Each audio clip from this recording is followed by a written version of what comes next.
I'm going to start straight away with, we're wanting to talk in this discussion about the challenges of doing more with less. I think in all areas of business, people are trying to do that at the moment. They're trying to increase their revenue while keeping costs under control. You're all going to have different experiences of that. So I'm going to come to each of you in turn and ask an introductory question to get us into this. And then what I'm hoping to do is perhaps to bounce ideas off each of you. And you, the audience, are not going to be neglected in this. I'm going to come to you, so be thinking about that as well. I want to start perhaps with you, Mike Brown. I'm wondering, we're talking about increasing revenue, increasing the number of passengers. I wonder, do you actually want more passengers? Given the level of overcrowding you've got, given that you're shutting Victoria every morning, I would have thought it might almost have been a relief in 2008 when things went down a bit and you got a bit of breathing space to put in some more capacity. So do you want more passengers? Well, not at Victoria in the morning peak is a simple answer. But actually, across the system, of course, it's not always at bursting point every hour of every day. So I think what we have to do is look at imaginative ways as lifestyles change, as the city economy becomes more of a 24-hour economy, how we can kind of ensure that we run additional services on Sundays at weekends, in the off-peak periods, extend the shoulders of the peak to carry more people in those times, and actually encourage people who are travelling in the busiest times of the day to change their journey plans and their patterns during those shoulder periods. And actually the Olympics, interestingly enough, gives us a very good opportunity to do that. So we've done a lot of work with businesses in the lead up to the Olympics to say, look, just think about the fact that any city that hosts the Olympics has an exciting time, but also a different set of challenges during that period. And if work patterns are able to be adjusted for the Olympics, that may well give us an opportunity in the medium term for those patterns to be more permanently adjusted to, which I think is good for the city and good for us. Do you get the feeling that people want to fit in with that? I mean, I get the feeling that people think the Underground should be there to help them do whatever they want to do. And in a sense, there's almost a reluctance to do things that almost seem to be to facilitate the Underground's job. Well, yes, to an extent, but the numbers actually do speak for themselves. If you look now at the early morning times, we don't have a fares policy that encourages early travel first thing in the morning, but actually people are doing that themselves now. So increasingly, you look at now the demand levels at 7 o'clock in the morning on all of our services, actually it's significantly different from where it was just a few short years ago. So I think people do make those common sense decisions themselves over time. Clearly we've got to provide the absolute maximum service we can in the heart of the peak, and only this week we increased the service on the Jubilee line with its newly commissioned signalling system up to 30 trains an hour now in the peak. And actually this morning I just got a text to say we're around 31 trains an hour. So we're continuing to pump that volume out in the peak, but it's not the only answer. We've also got to look and see how the city changes and how work patterns can change as well to work together with us on that. Yeah, okay. Now I'm going to come over to Richard now. I know you've got some confidentiality issues because not everybody wants to see which their punctuality figures broadcast all over the world. But I know there will be some examples around the world of particularly good practice in this area of increasing revenue and keeping costs under control. So I wonder what you can tell us about which metros you think are doing very well at this kind of thing, or what the characteristics of those metros are, and perhaps what the key to that is. Well, I think first of all, the number one revenue source is fares income. And I've mentioned fares policy, but the other issues are, we see in South America, for example, in Rio, we have free feeder buses, which have been very helpful. But through economic downturns, we see, for example, in Lisbon, the necessity to merge the bus and the rails and the metro system together, which will cut out a certain level of competition, and therefore increase the ridership on the metro. But on the issue of non-fare commercial revenues, which is where everyone wants to optimise, we do very interestingly see last month in Madrid the imposition of station sponsorship, same in New York with Barclays sponsoring a station. We see, though, from our benchmarking, that retail is very much the key when it comes to maximising revenue. But that only comes through good station design. So many stations in Southeast Asia are really designed for maximising retail revenue, and that's something that really needs to be thought in with the design of new metros. But we also see here in London very good practices of the last 5 years in advertising, with the contract with CBS allowing for dynamic advertising, which increases advertising revenues by changing advertising depending upon the time of day, through the imposition of impact advertising. Everyone wants to get property revenues from new build, but we do see that that only really delivers a lot of revenue when city density is very high, such as in Hong Kong. Yeah, okay. Okay, thanks very much. Well, Hong Kong was occurring to me as an example of that, because there aren't too many Hong Kong stations that you can leave without going through a shopping centre. Now, I'm going to come on to somebody who's not British in a moment, but for the moment, I'm going to come to you, Howard Smith. We haven't introduced you yet. You're the Chief Operating Officer for London Rail for TfL. And it strikes me that you face a challenge that perhaps a number of people around here will face, that you have to do a lot of working with partners. On the London Overground Rail network, you're working with MetroRail, which is the national body for the rail network. And on the DLR, you're working with the various people who built some of the extensions. You've got a separate operator there. Now, potentially there are, I imagine, some opportunities there for you to keep costs down through having a rigid contract where you can beat up on the contractor if they raise their prices. You're looking a bit dubious about that. I suspect that doesn't work as well as I've made it out to do. But you've also got the issue that you are fitting in with a larger organisation, particularly with MetroRail, in trying to control your costs. What do you think is the secret to that kind of partnership and making it work? Oh, and you've also got MTR as well, and we've also Overground got MTR as well. And actually yes. DB. We've sort of privatised railways by being run by the People's Republic of China and the German government. I mean, in terms of working with partners, first thing to say, I guess, is that actually international partnerships, both operators and also suppliers, and we've done about 3 billion quid's worth of investment over the last 5 years, working with these partners is actually to some extent the driver of innovation and cost saving. You know, the people in the room here are some of the people who are learning lessons internationally and actually spreading them in the course of working together in normal commercial relationships. The day when, you know, goodness knows, Liechtenstein National Railways had a unique signalling system and sat there in its own working everything out for itself, has thankfully long gone. So partnerships are a huge driver of the sort of innovation that Richard's just talked about. The bit where I pulled a face was when you said it's about beating people up. Not normally, genuinely not normally. The second part of working with partners is partnerships.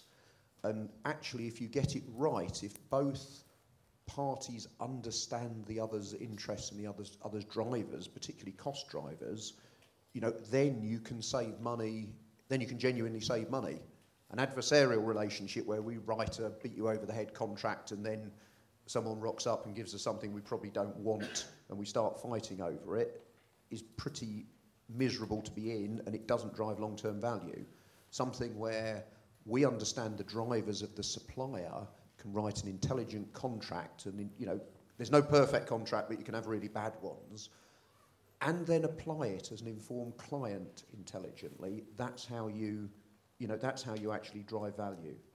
So if we can do that, and it's as much about behaviours as contract. A contract can be written to fail.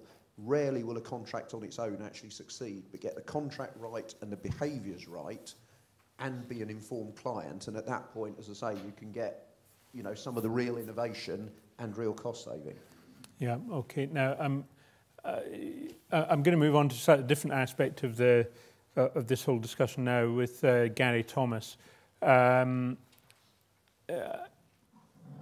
Looking at some of the statistics for public transport growth, I mean, you're from Dallas, which would be the archetypal car-based city in the US almost. That and Houston would be the two that would spring to mind.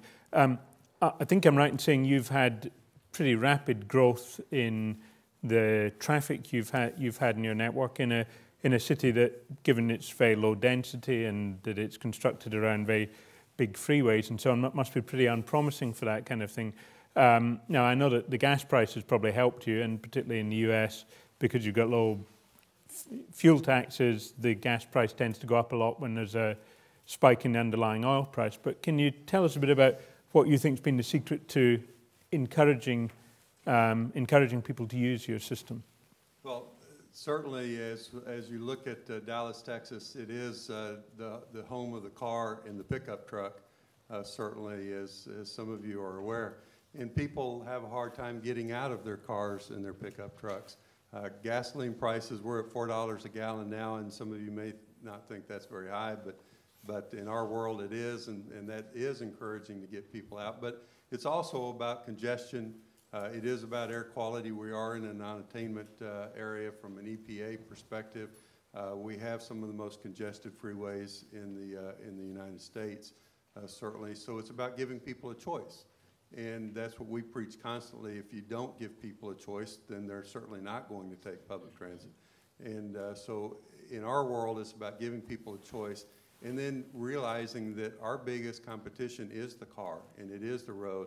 And so you have to make sure that you give people a good choice, that it's timely, that it's clean, that it's safe, that it's efficient, that we communicate well with people. And we've talked a lot about our customers today.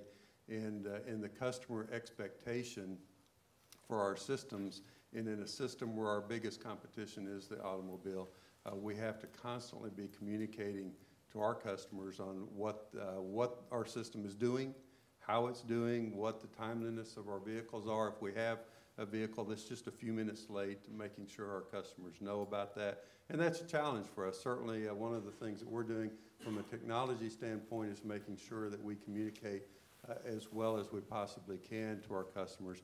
But one of our other challenges is anticipating the loads as people make those choices, making sure that we can communicate what systems are available when the trains are available. One of our biggest challenges was in 2009 when we first opened the expansion of our Green Line, and we had a big football game going on, and we didn't anticipate the crowds. We anticipated about 50,000 passengers. We had 130,000 passengers for that. So it was one of those good news, bad news stories. It was bad news. The media loved it, certainly, because it gave them a lot to report on. They're awful, those people. You got to watch out for those people. But it was a good news story from the standpoint that people in North Texas really realized that people would ride the train, they would ride the bus if given the choice. So it's, it's back to giving good choices. I sometimes speak to a guy called Alan Pisarski who writes these studies, Commuting in America. He often says that actually the surprise is not so much that the gas prices push so many people to transit, but actually people remain so wedded to their cars and so determined, and the layout of the cities and everything is keeping people in their cars. But what's the biggest barrier to getting more people out of their cars? Because, I mean, that congestion sounds like it ought to be driving people out of their cars and onto transit. I think the biggest barrier is getting, in our case anyway, is getting the service to the people as quickly as we possibly can from a time standpoint. Our service area is 700 square miles. That's in population inside that service area is 2.2 million people. That's 1/3 of the Dallas-Fort Worth metropolitan area. So we have a lot of people that we can't reach or that we haven't reached yet. And again, it's back to choice. If we don't give them a choice, if we don't have a system in that traveling corridor, that highway corridor that can compete with the automobile, then they're not going to get out of the car. Yeah, okay. Now, I'm going to come on to John English now. You, I think, probably have, in some ways, not dissimilar challenges to Dallas in that you've got a large metropolitan area that's grown up relatively quickly in the last few years and was basically built around the car. And I think you're now trying to get transit working in that. But I know that I think I'm right in saying that you've expanded your light rail system pretty fast. So I'm wondering if you can tell us a little bit, what would be your reflections on the challenges of trying to do that in an economical fashion and keeping the cost down while actually building something that the customers ultimately want to abandon their car for. We're kind of like, we want to be Dallas's little brother, and we're a smaller community, but we're really historically a very self-sufficient community. One of the things that really catalyzed us was the Olympics. We did the 2002 Winter Olympics, and we demonstrated for a period there, I called it Transit Camelot, because the only way you could move in our region was on public transit. We really sort of played down our highway network, in fact, made it impossible to drive to the Olympics. People discovered that transit really could work. So the next issue is how do we get more of it? And in an environment even of downturns in the economy and cutbacks in federal funds and all the rest of it, our community took a very different approach, and by public referendum, voted to expand the public transit system, which already had a pretty good base and was already successful. Expand that public transit system twofold, and we entered into we had a 70% voter support for a tax increase that produced, in effect, a $3 billion infrastructure investment. We had demonstrated up to that point that we could do the Olympics, that we could build lines, we could build them ahead of schedule under budget. So we had a lot of public confidence going with us. And so we took a fairly innovative approach, twofold, two, I think, important aspects. One was creating a sense of partnership that you don't typically see in the construction of major infrastructure investment. Rather than have the owner dictating essentially what was going to be done, we entered into a three-way partnership. We have the owner, we have the builder, and we have the designer. And the first step was to go out to builders and say, this is what we want, this is what we want to operate. How would you go about doing it? And by the way, we're not particularly interested in the cost. We're really interested in the innovation, the way you would approach it.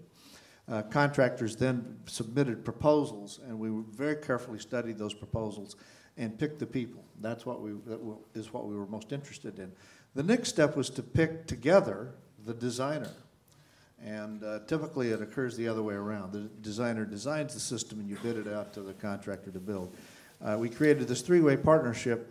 Then we began to look at the price. We set a base level that we thought this kind of system could be done with. And again, we're talking about five light rail projects.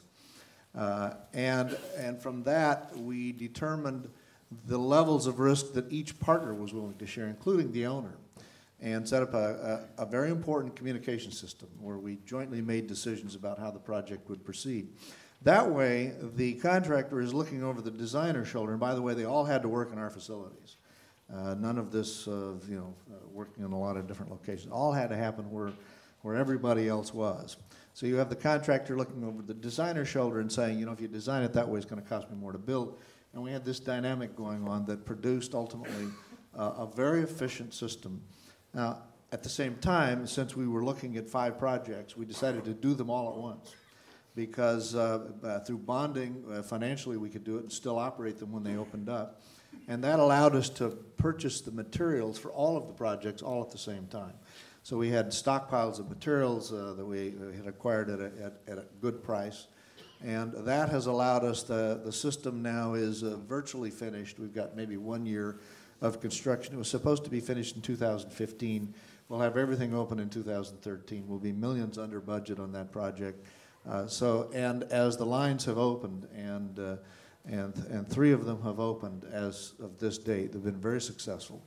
So the bottom line is, really in our community, the public doesn't use public transit because they didn't have any.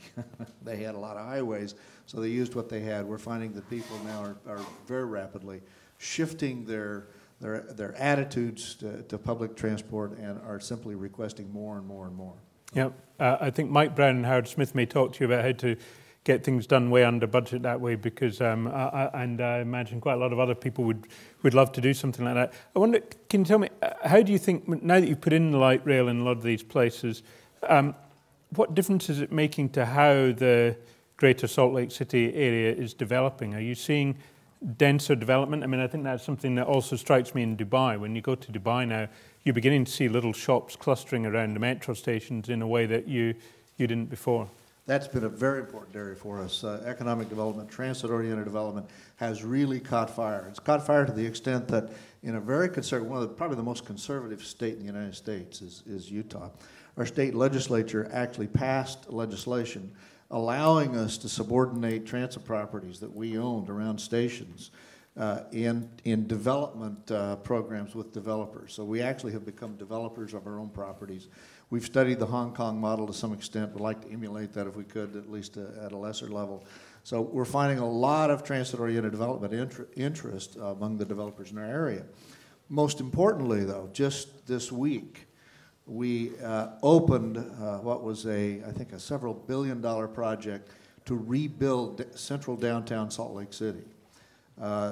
Blocks were torn down, shopping centers, old shopping centers that had become decayed and of no value, were replaced by a completely new concept, mixed-use development, massive new retail and commercial development in the center of the region, housing 15,000 student campus of Brigham Young University. All has been moved into the downtown area, which is now very accessible by public transit. And I think it's become a very, very strong and important partnership. Yeah, okay. Thank you very much, Annette. I'm finally going to come on to you, Roberto Bianchi. You've worked in, again, we haven't introduced you, apologies for that. You've worked mainly, I think, in the airline sector before you came to Metros. Now, often in railways, we tend to look at the airlines and think everything about the airlines is marvellous, and we can learn a lot from their efficiency, there's perhaps even their safety, all these different things. What do you think you've been able to bring from your airline experience to running the Santiago Metro, one of these fast-growing South American metros? And do you think perhaps there are things that the metros could teach the airlines? Well, I spent 14 years in the airline business and only a year and a half in the metro industry. Somebody asked me that question before, and probably I could think of 3 areas where we can learn from the airline industry. The first one is benchmarking. The competitiveness of the airline industry is very high, and therefore, in order to compete, you need to know exactly what your competitors are doing and what are the competitive advantages they have. So you really must have all the best way of doing things. We do have with Comet and with Nova, we do share a lot of information in the metro system, but I believe it's not enough. For example, when I decided to come here to this conference, as part of my trip here, I'm visiting 6 other cities in Europe in order to benchmark their systems. Having the best practices is probably something that in airlines is a must, and in metros, not sometimes it's the same case. The second one he mentioned, Richard also mentioned it, which is cost or financial control. In airlines, most of them lose money, so they're always thinking of how to implement efficient practices and being very, very much in control of cost. I don't know if because in metros you have endless subsidies or because the owner is changing every 4 or every 6 years by the government changes, But I don't see that focus in really in cost, in controlling everything. That every decision has to be analyzed from the cost perspective, and also as also Richard mentioned, is ancillary revenue. There are high opportunities of increasing the ancillary revenue, which comes out also as a reduction of cost at the end of the day. And probably the third one will be customer focus. In airlines, people are pretty much focused in providing the best service they can. In the metro system industry, I see a lot of focus in expansions, in capacity, and of course in safety, but not that much in what the customers need or expect from us. There are many metro lines where you don't have, for example, mobile phone network, where you don't have Wi-Fi. We don't have access to people with with handicapped people. We don't have information services of all the things that we are doing. If a line is not working, well, London is a very good example of that, but in many places, you don't have information if a line is working or not, or would you expect delays?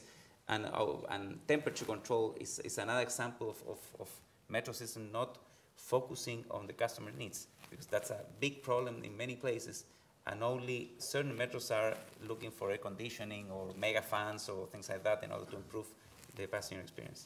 Yeah. Okay, thanks. Now, I'm going to try, we have almost no time. We've got less than 5 minutes.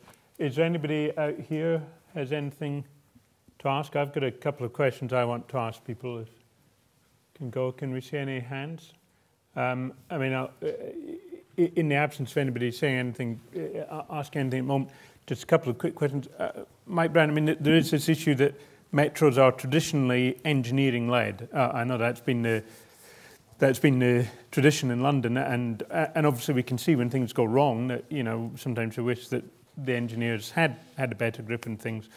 What are the challenges in keeping the engineering integrity of the system, but getting people to focus on what the customers actually need the railway to do? Well, I think it's a really good point, and Roberto makes a very good point about the types of issues we need to address. And I think particularly when you're a metro with an old infrastructure base, which we are, you know, so we're 150 years old next year, so very old, narrow Victorian infrastructure in a lot of places. How do you retrofit some of that technology? We are introducing Wi-Fi across our stations, over 200 of them in the next couple of months, which is great, so that's progress there. But I do think that, you know, for me, it's about that blend between people and technology. That's what it comes down to. If you pursue a technological solution to give you the capacity and the reliability and the right economics in the running of your system, that's very positive. But you cannot forget, in my mind, the value that the human interaction will always play when things go wrong. So no matter how automated you become, no matter how seamless the average commuter employs the technology and uses the technology to get around their journey, if something goes wrong, or if they just need some reassurance, or if you've got a summer like we've got ahead of us with the Olympics, I do think that human beings, like other human beings, to reassure them along the way that their journey is being taken care of. And whether that's by hearing an announcement that reinforces things, whether, as Roberto says, it's about telling them that there's a disruption further down the line on a particular route, or whatever it is, I think that blend is the fundamental thing. We haven't got it always right, but it's something that I'm absolutely committed to keep going from our perspective. Yeah, okay, thank you. And I'm sort of racing through the questions here a little bit. Howard Smith, there's a beautiful description here of the way that the Salt Lake City system has developed itself with everybody working together on the design and so on. That slightly sounds to me like the kind of thing that probably isn't possible under EU procurement rules. When you're, how possible is it to have that kind of collaborative approach to doing things in the different circumstances of the European rules? I think probably more possible and more deliverable than you might think. I mean, we, as I say, from my personal experience, we've just done about £3 billion worth of upgrading the DLR, building the overground, upgrading existing lines. The vast majority of that has been done in some sort of genuine partnership. We've used contract forms that lend themselves to that sort of thing, like NEC3, target cost contracts. They help.